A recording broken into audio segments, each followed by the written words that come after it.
عمران خان کے دور حکومت میں آپ سابقہ ادوار سے کس طرح سے موازنہ کرتے ہیں اور آپ اس عمران خان کی حکومت کو کس طرح سے دیکھ رہے ہیں اگر آپ سابقہ ادوار کے ساتھ موازنہ کریں تو؟ آپ کے سوال کے جواب سے پہلے میں آپ کو یہ کہوں کہ جو آپ نے نام لیے میاں والی کی طرف سے ایگزیکٹلی وہی نام میرے ذہن میں ہیں جو ریپرزینٹ کرتے ہیں میاں والی کو اور پاکستان میں بھی جن کا چرچا ہے ان میں عمران خان بھی ایک آدمی ہے. ان میں منیر نیازی بہت بڑا شاعر تھا. میں اس کو شاعر اعظم کہتا ہوں, خان اعظم کہتا ہوں منیر نیازی کو. مولانا کوثر نیازی بھی تھے اور پھر آپ نے میرا نام لیا, یہ آپ کی مہربانی. تو میں عمران خان کے عہد حکومت کو پچھلے ادوار میں حکومت کے اس سے بہت مختلف سمجھتا ہوں, انوکھا سمجھتا ہوں, اور ابھی تک اس امید میں ہوں کہ عمران خان کچھ نہ کچھ کرے گا.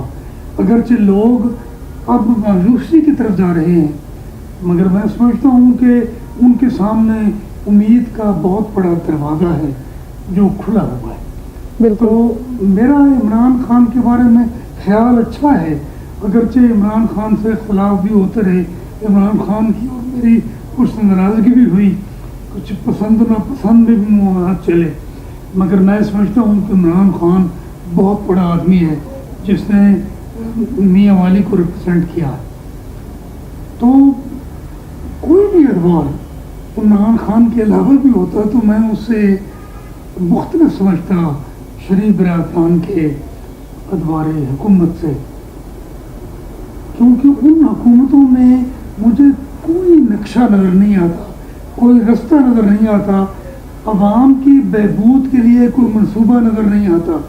کچھ بھی ایسا نہیں ہے کہ ان کی نیت اور ارادے سے پتہ چلے کہ وہ لوگوں کے لیے کچھ کیا کرنا چاہتے ہیں. تو میرا خیال ہے کہ یہ آپ کے ذہن میں بھی احساس ہوگا کہ لوگوں کے لیے کچھ نہیں ہوا. بالکل. تو میں سمجھتا ہوں کہ عمران خان کو کچھ نہ کچھ کرنا چاہیے, اور یہ بھی ہے میں عمران خان کی محبت میں یہ بات کر رہا ہوں کہ یہ اس کے لیے پہلا موقع ہے اور آخری موقع ہے. اگر ان دونوں صورتحال میں وہ کوئی رستہ نکالے گا اور کچھ اچھا کرے گا لوگوں کے لیے, کچھ مختلف کرے گا اور پتہ چلے گا کہ یہ عمران خان کی وزارت عظمیٰ کا کمال ہے تو پھر تو بات بنے گی, ورنہ مجھے نہیں لگتا کہ بات بنے گی.